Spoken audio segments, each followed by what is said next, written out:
Scandinavian Star is an ocean-going ferry. For 19 years, she carries thousands of passengers and vehicles across the seas. Until a routine crossing turns deadly for 482 people in just 45 minutes. 1990. It's the start of the Easter holidays, and after a brand new renovation, the 142-meter-long cruising ferry Scandinavian Star has just joined the popular route between Norway and Denmark. She's due to depart from Oslo at 7:30 p.m., carrying cars and 383 passengers and 99 crew. But the loading of the ship falls behind schedule. Waiting in a car on the dock with her family is Heidi Jensen. She was just 11 years old. We heard about the delay, so my mother and brother went on board, while my dad and I waited. He'd been a sailor, and I had lots of silly questions to ask him. I asked him about the lifeboats and if he had been in one and what it was like. And I remember he said he wouldn't recommend it.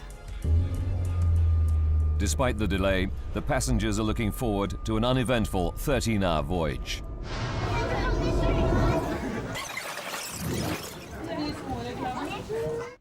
A restful week beckons for Jan Harsum, his pregnant wife Christine, and their 1.5-year-old son, Halvor. We decided to go on Easter vacation to have some fun. We were looking forward to it, because we were expecting that summer to be very busy. Spring was in the air.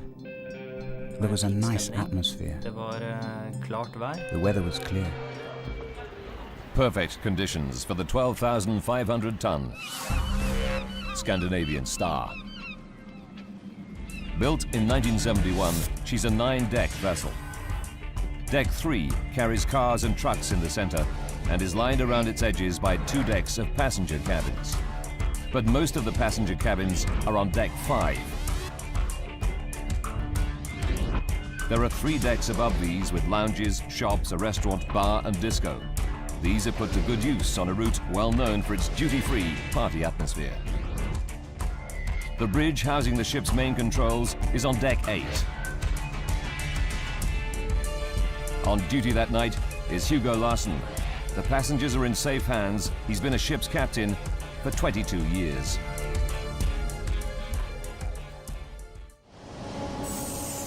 (9:45 p.m.)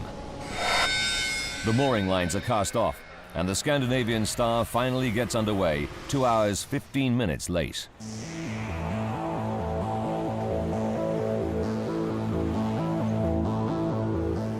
But on board, all is not as it should be. The interior renovation is unfinished, and there's confusion over the simplest tasks. Jan Harsum has already had a mix-up over his cabin number, and at reception, the problems continue. Then the key we were given wasn't the right one, so I had to go all the way back to reception again to get a new key. Even an 11-year-old can see that all is not right on the ship. The crew didn't understand Norwegian or English or anything, and were running about looking very stressed. But soon, the disorganization seems little more than an inconvenience.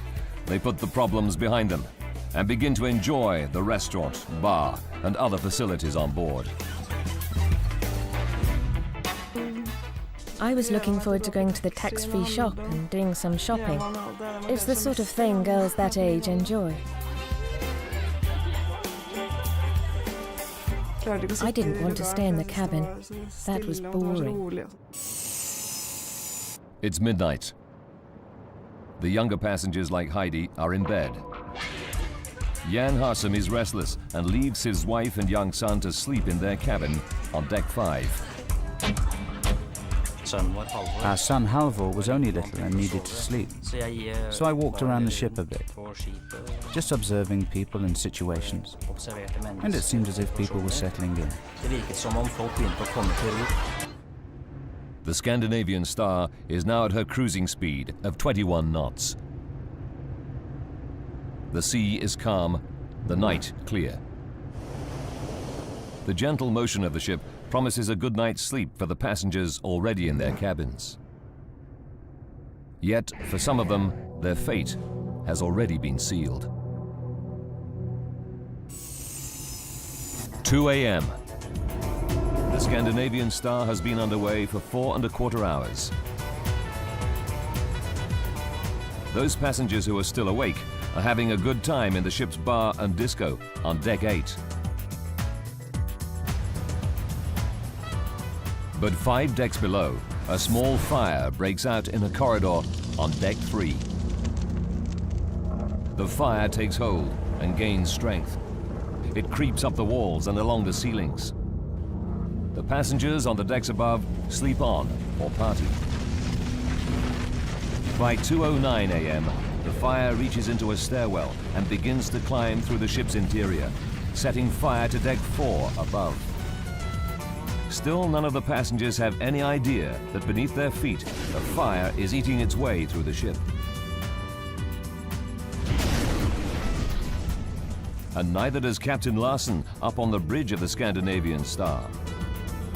Despite the smoke and flames of the growing inferno, no one has yet seen the fire and raised the alarm. A group of young athletic students are enjoying the freedom of the ship on their way to a training camp. One of them is Vidar Skillingsas. He was just 14 years old. For a 14-year-old travelling without parents to Denmark, along with the rest of the gang, it was very exciting. And clearly, not having to go to bed when our parents would have told us to was great. So we could explore the ship's facilities, like the disco and slot machines. 2:11 a.m. Suddenly, Vidar and his friends notice smoke pouring from a stairwell on Deck 5. We saw smoke rising from the floor below, so we went straight down to reception. Solvi Egerhot is on duty at reception on Deck 5.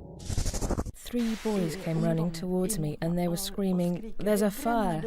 At first they didn't take us seriously, but then they saw the smoke following us. I saw the smoke billowing after them. It was so thick I could barely make them out. And I stood there thinking, we can't deal with this. We're going straight to hell. So I call the bridge, call Captain Larsen, and tell him there's a fire raging on the stern deck. It's 2:15 a.m. and finally, 15 minutes after the fire has ignited, Captain Hugo Larsen gets his first warning. Simultaneously, warning alarms, which only sound on the bridge, go off as other people see smoke and raise the alarm by hitting the emergency switches. But Captain Larsen has no idea of the scale of the fire. Every decision he makes, every turn of events over the next 30 minutes will affect the lives of the 482 people on board.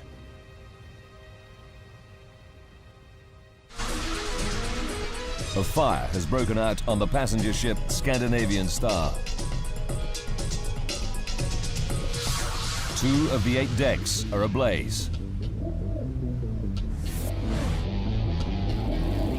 And 482 people are in grave danger.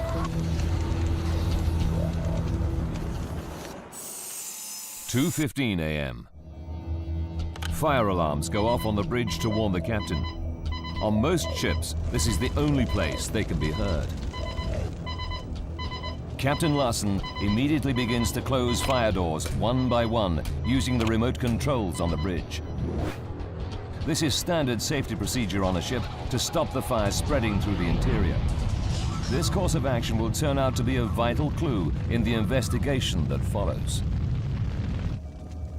Next, he sounds the ship's general alarm to alert everyone on board that there is a fire. This warning signal should be audible throughout the ship. 2:20 a.m.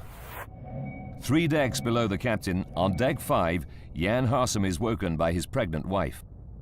They're sharing a cabin with their 1.5-year-old son, Halvor. And then I see Christine leave the cabin. And I pick up Halvor on my arm and leave. The moment I get out into the corridor, I realize I've come straight from a deep sleep into something I really cannot comprehend. Because I cannot see anything. There's smoke everywhere like a thick, thick fog. So I can't even see the walls of the corridor around me.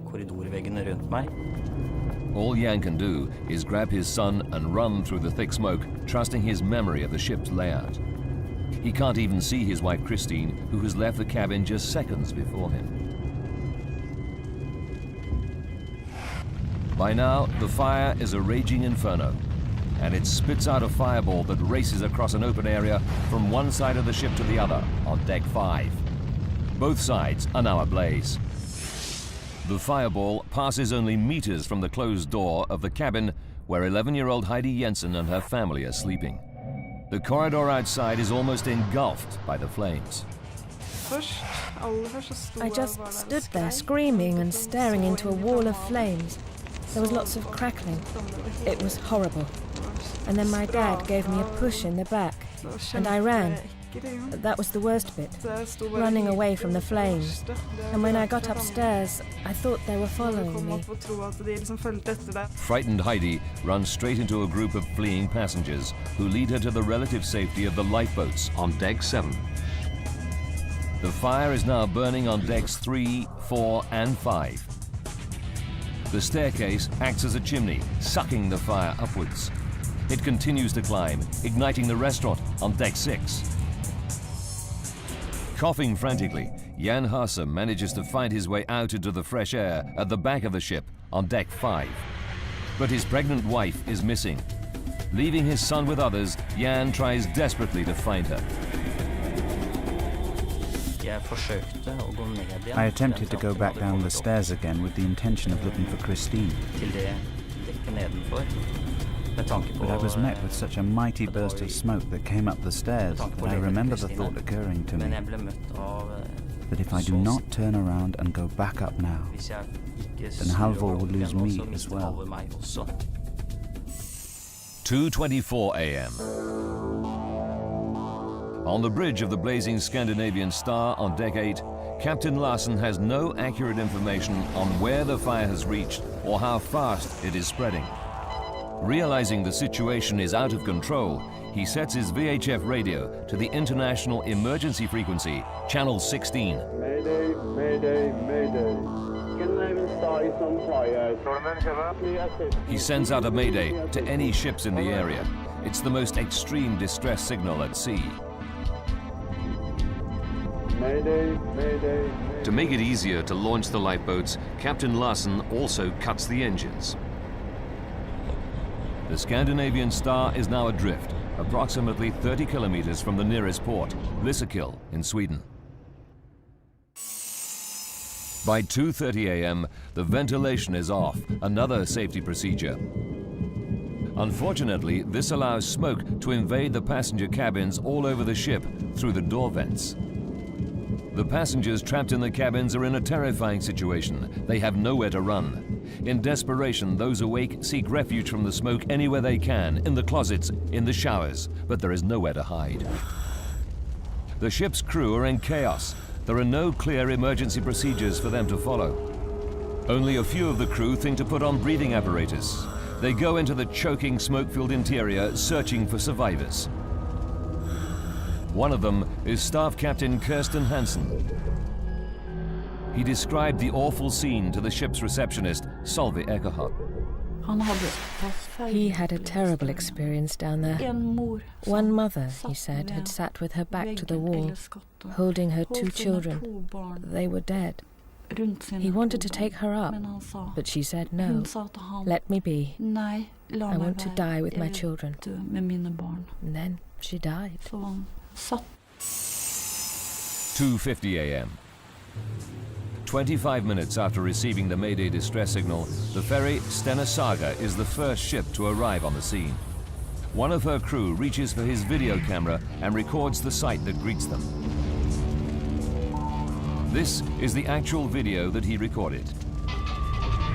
The waters around the blazing ship are filled with drifting lifeboats. The fire is completely out of control. The captain of the Stena Saga, Lennart Nordgren, describes the scene. We saw the whole of the stern ablaze. We could hear people screaming, and we could also hear the noise of the fire itself, a crackling sound, a bit like popcorn. The flames were 12 to 15 meters high.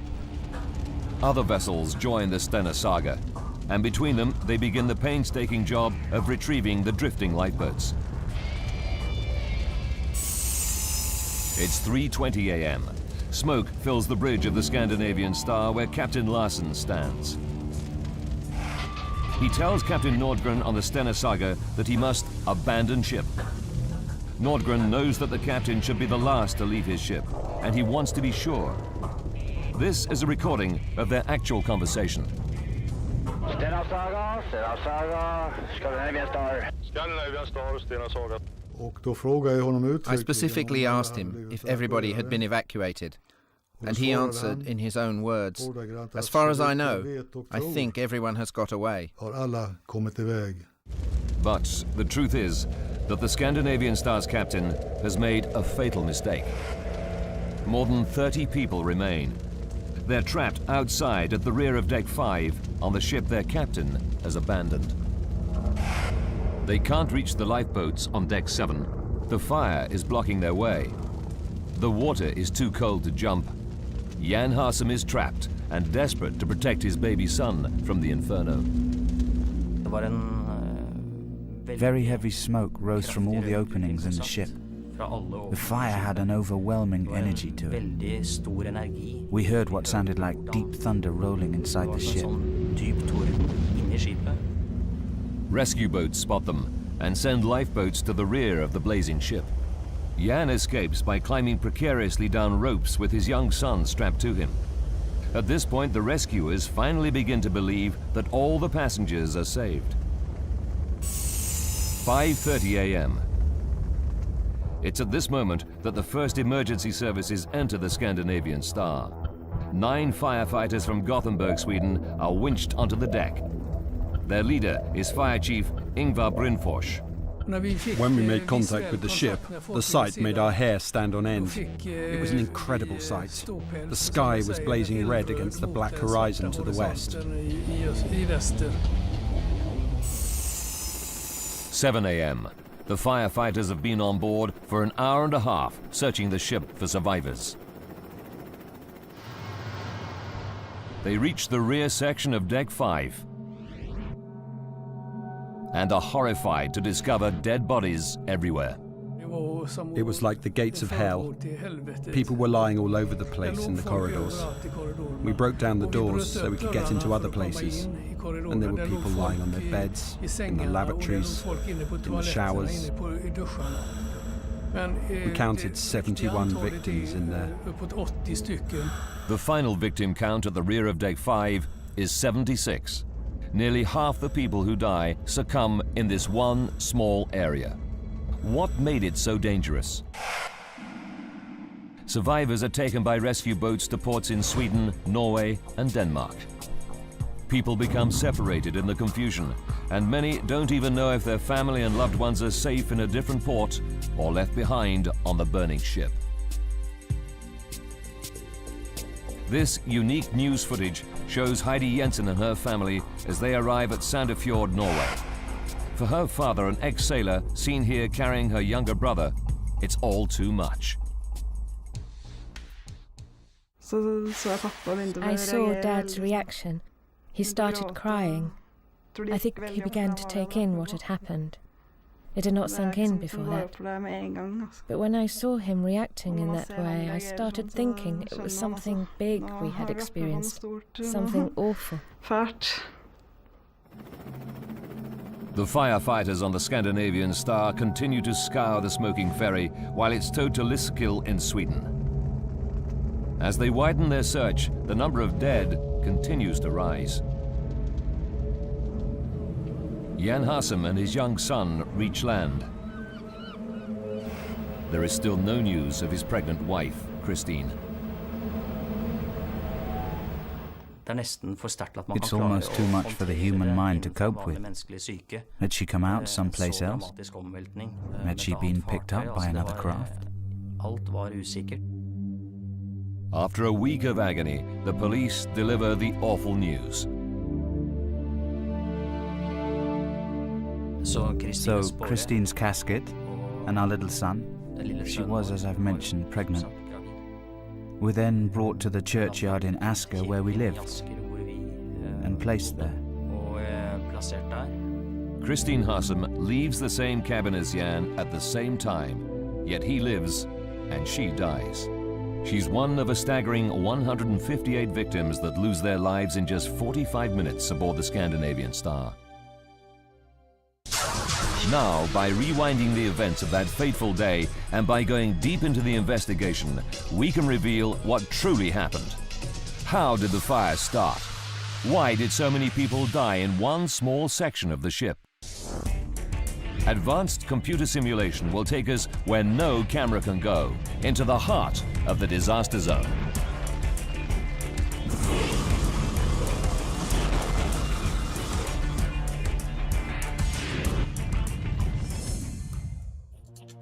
A team of Scandinavian experts is assembled to investigate the disaster.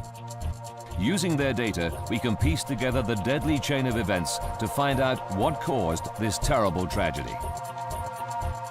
This is their actual footage of the aftermath. How does this devastating fire start? To find out, they first have to track down where it began, the point of origin. Leading the fire investigation team is the head of the Norwegian Fire Research Institute, Kjell Schmidt-Pedersen. What we were supposed to do is to describe the development of the fire, what started the fire, at what time it started, where it started. It's not necessarily easy to find the origin, so you have to go backwards. The whole thing is a puzzle. The investigators track the path of the fire damage through the interior of the wrecked ship. It's like playing the fire backwards, leading them back towards the ignition site, the point of origin.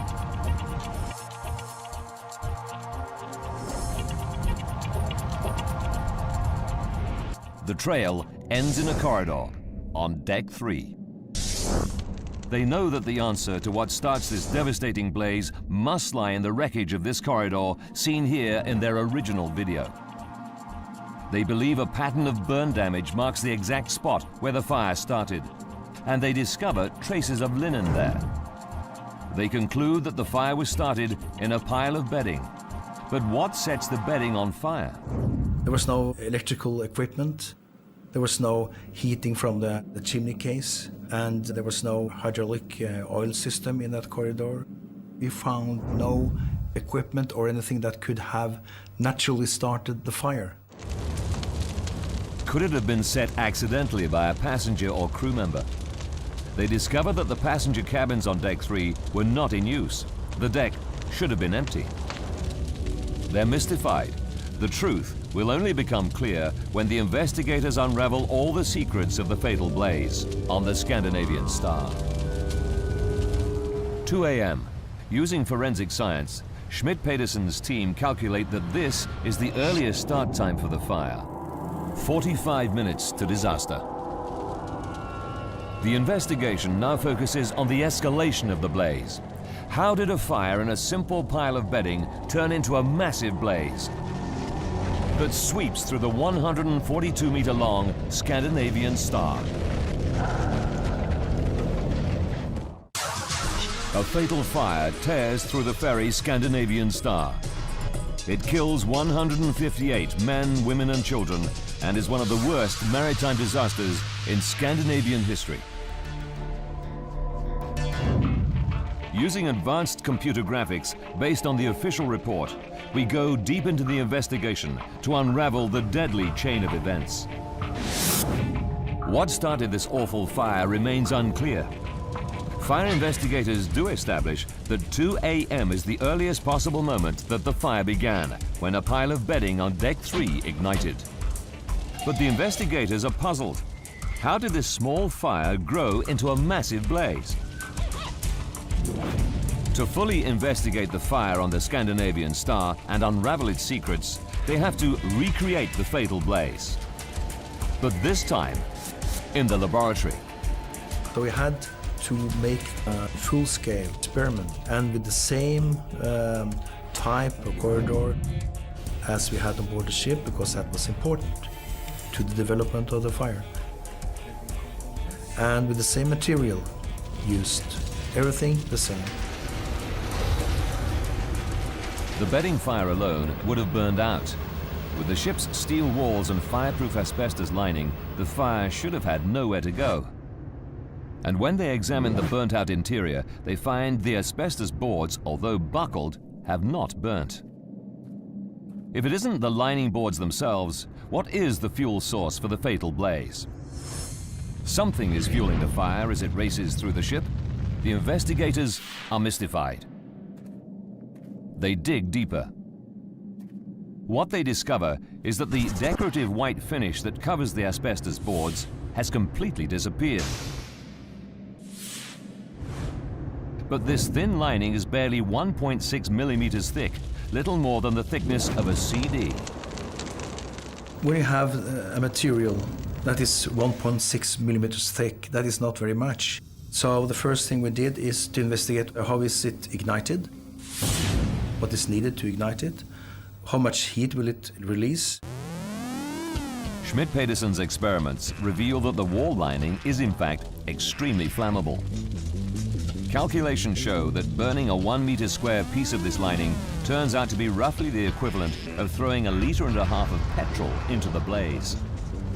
The main fuel for the fatal fire is this thin lining. Its only job is to make the ship's interior look good. But the lining is so flammable, the fireproofing of the asbestos is useless. 36 minutes to go. Based on their experiments, Schmidt-Petersen's group calculate that this corridor lining is now burning out of control. They now know that it fuels the fire.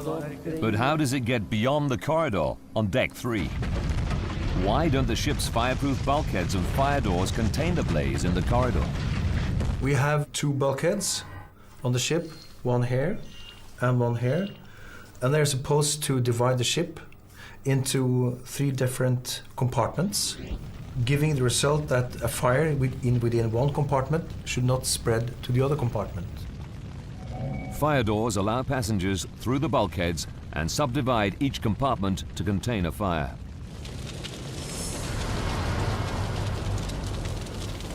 But all this is useless if the fire doors are not shut.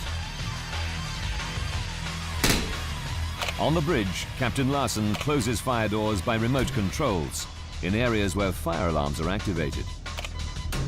But on the Scandinavian Star, the passenger area fire alarms are not automatic. They can only be activated manually. It means that doors are only shut in areas where people see the blaze and press the alarm button. And of course, in the area where the fire started, there was no one pushing any button, so the doors were kept open.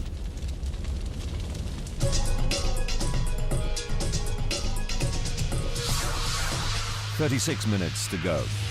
The fire passes through the open fire door and into the rest of the ship. But what puzzles investigators is that the fire seems to reach deck 5 much more swiftly than it should. And when it gets there, it roars across the ship in a fireball. What makes it spread so rapidly through the interior? Eyewitness testimony is a key part of unraveling the chain of events. 25 minutes. Kristen Blindheim stumbles out of his cabin on deck 4 towards the nearby staircase. We were only a couple of meters from the stairwell, and there was black smoke rolling down the stairs. But hot smoke should rise, not fall. How can Kristen Blindheim see smoke traveling down the stairwell? That is a bit puzzling that the fire is going like that. So we were a bit, not surprised, but we thought that was weird. Investigators follow the trail of the smoke and fire damage downhill. It leads them to this door on deck 3, where the passenger area joins the car deck. This photograph from the investigation shows a pattern of fire damage which leads them to believe that the door was partly open during the fire.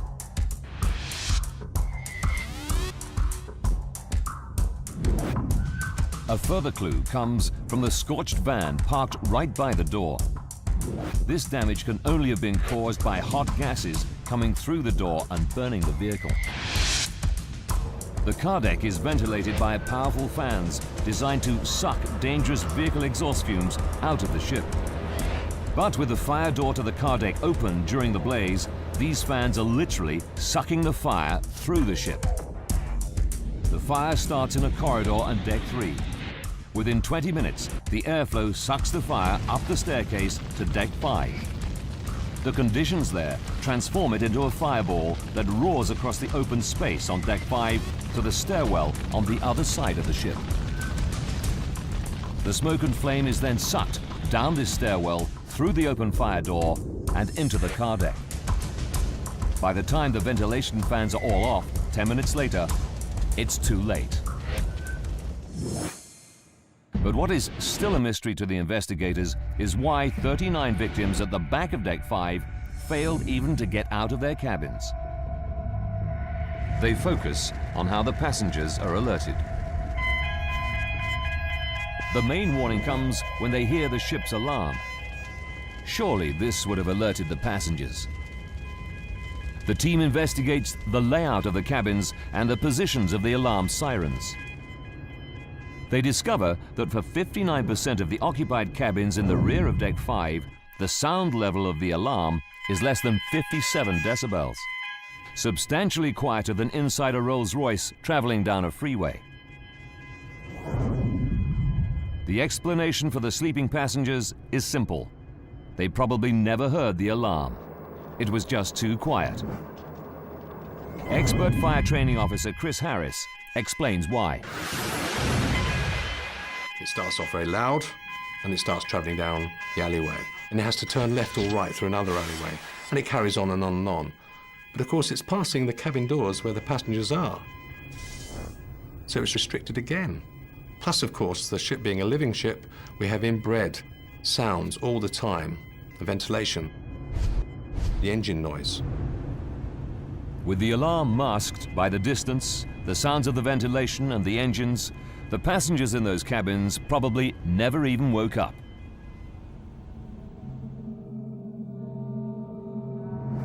But 37 of the victims at the rear of Deck 5 are found in the corridors outside their cabins. These people must either have heard the commotion or the alarm. Why did they fail to escape? What mysterious breaks in the chain determined who lived and who died? A routine cruise on the ferry Scandinavian Star turns deadly when a massive fire on board leaves 158 people dead. With 30 minutes left, the alarm sounds and the people in the rear of Deck 5 try to make their escape. 37 bodies are found in the corridors. Jan Harsem's wife Christine is one of those victims. And yet, Jan, escaping from the same cabin at the same time, survives. What did they do differently?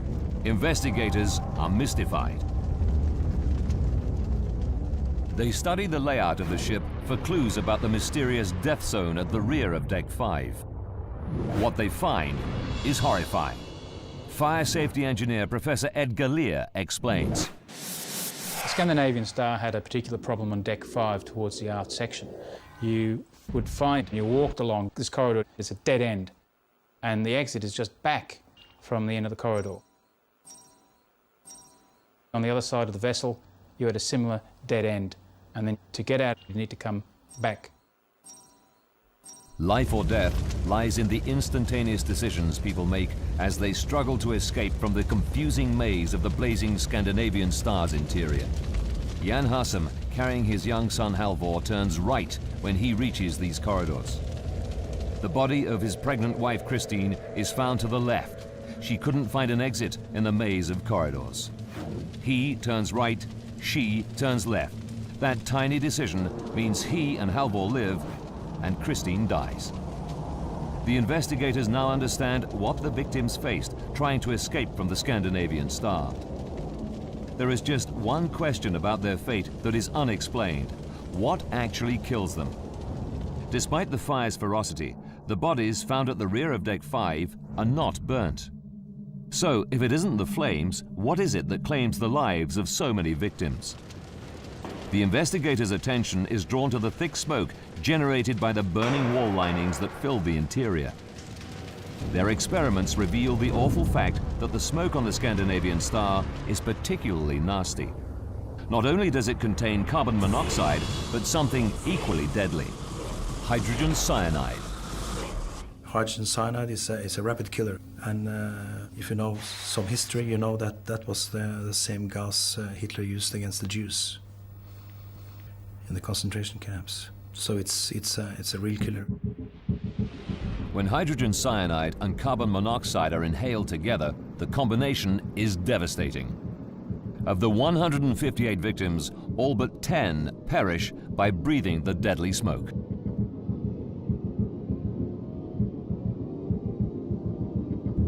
At some stage before death is coming, you are incapacitated, you're unable to move, and then you're trapped, and then death is coming.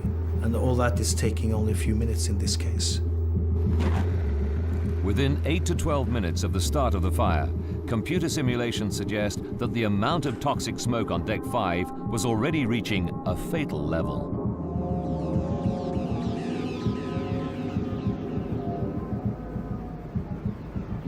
We reckoned that when the captain got a message of the fire, saw this light comes up on this board, the situation was critical already for the people on board.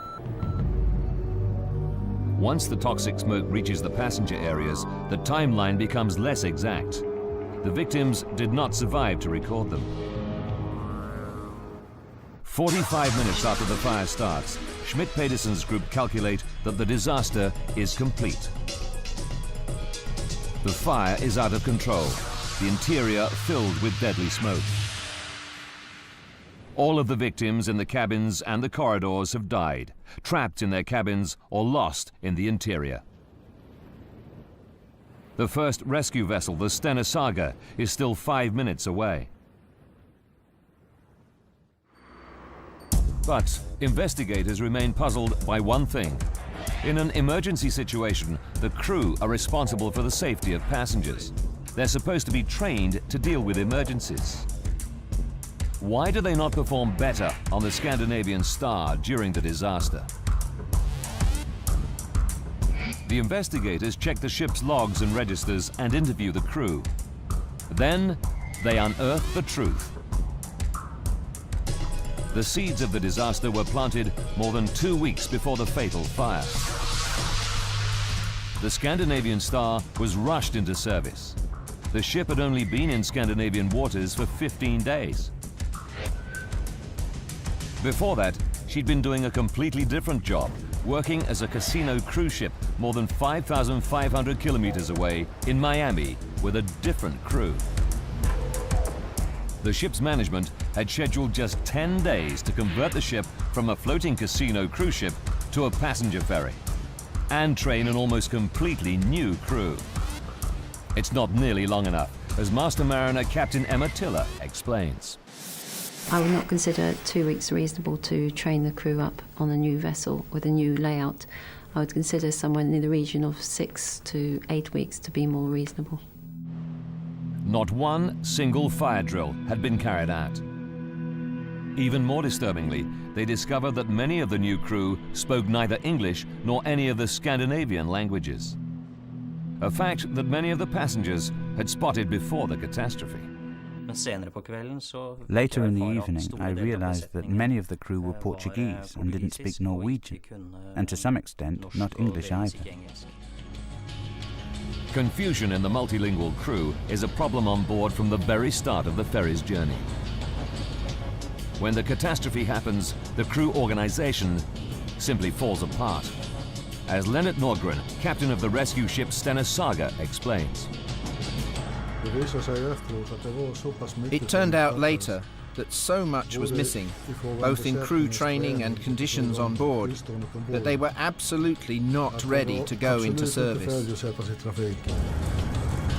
The Scandinavian Star was simply an accident waiting to happen. Yet none of this explains the final key question. How did the fire start in the first place?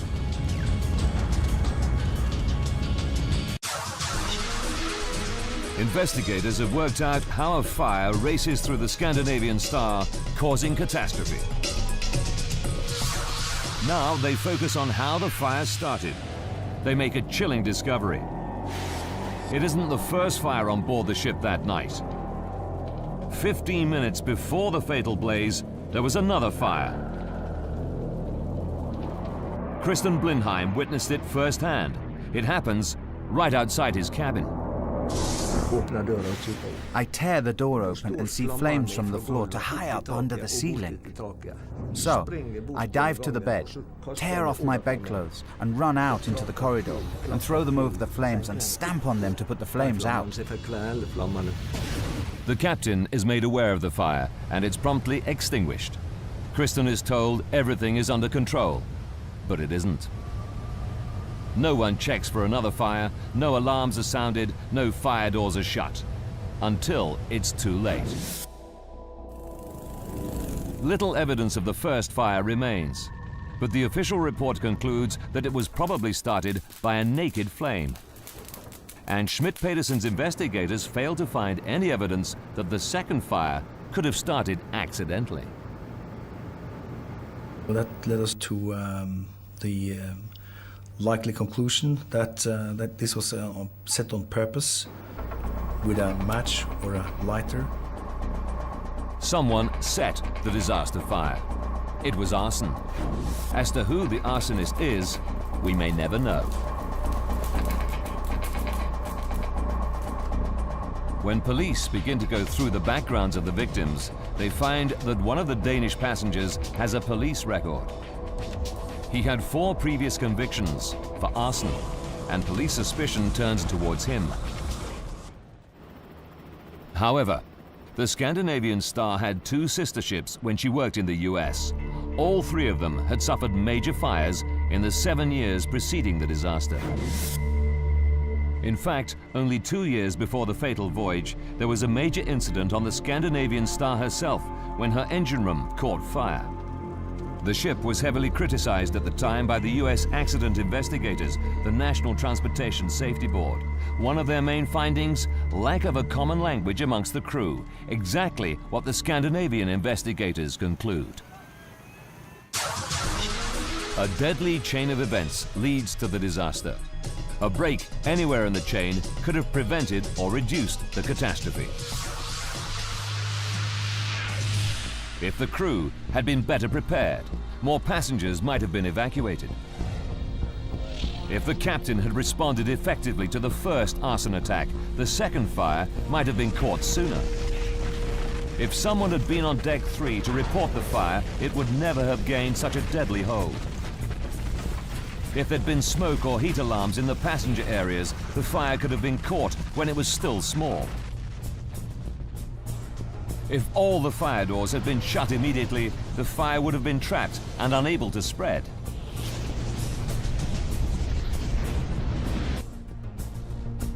If the alarm had been louder, more of the sleeping passengers would have been roused in the rear of deck 5. If the walls had been fitted with a fireproof lining that did not produce poisonous smoke. But none of these things happened, and 158 people perished.